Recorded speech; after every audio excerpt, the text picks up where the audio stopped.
Well, hello there, friends, and welcome to episode 55 of Cocktails for a Crisis. We thought we were done, but then the tornadoes came. It's been a pretty emotional week in Bowling Green, I gotta say.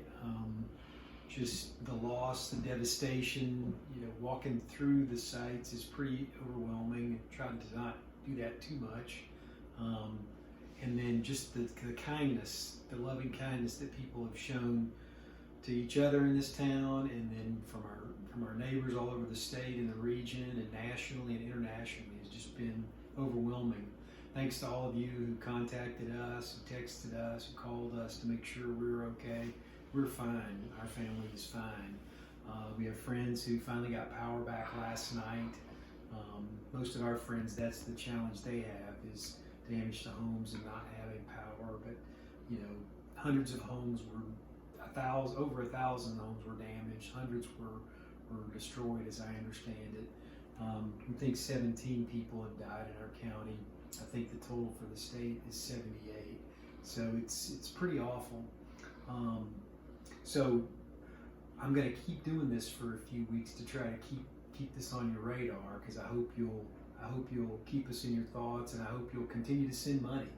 I think one of the things that happens sometimes is there's the initial sort of, I don't know what other word to use, excitement when something like this happens, but then it kind of gets swallowed up in the landscape. So I hope you'll encourage your friends, your family to give cash to this different relief efforts. I thought I'd mention some of them.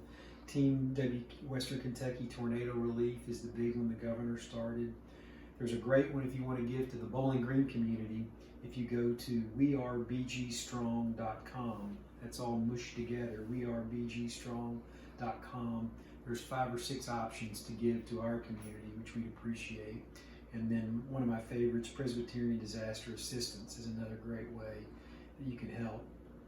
But, again, like I said last week, utility workers, the police officers, the sheriffs, the doctors, the emergency workers, construction workers, all the volunteers, people clearing debris. One of our friends had lost several trees. He and his wife, both of them are our friends. They lost several trees, and people came in and just cleared it out in about a day-long period. So it's just overwhelming seeing all the kindness that people have had. So anyway, thanks to everybody. But I'm going to make our cocktail now, and it's another Kentucky-themed cocktail, the Kentucky Colonel, which you can do a little research and find out the history of the Kentucky Colonels. It is vast.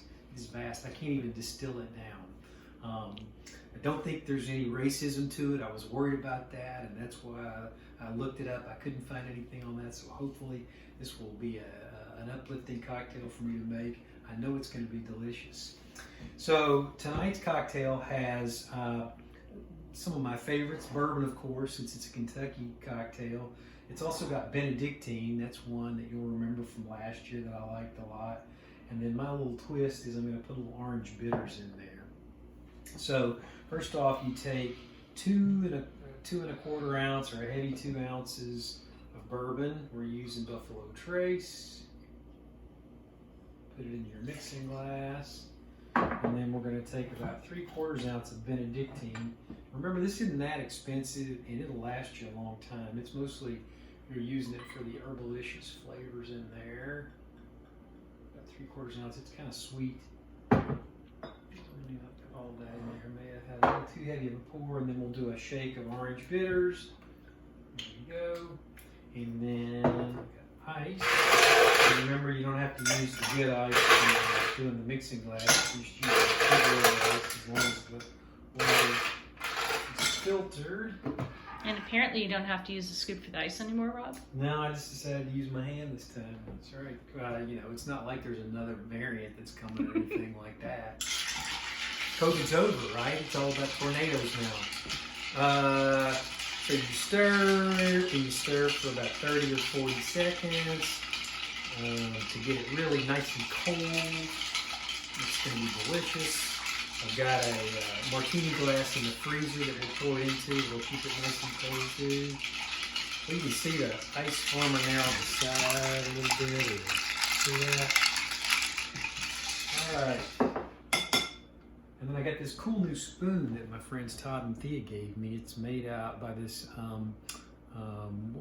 group of forgers. What do you call them? Blacksmiths. Mostly with a lot of women are in this organization. And this is made out of sort of refabricated stainless steel. Very cool. All right, so I'm going to get out the cocktail glass. I thought we'd use a martini glass this time. Put that right there. Pour this right in.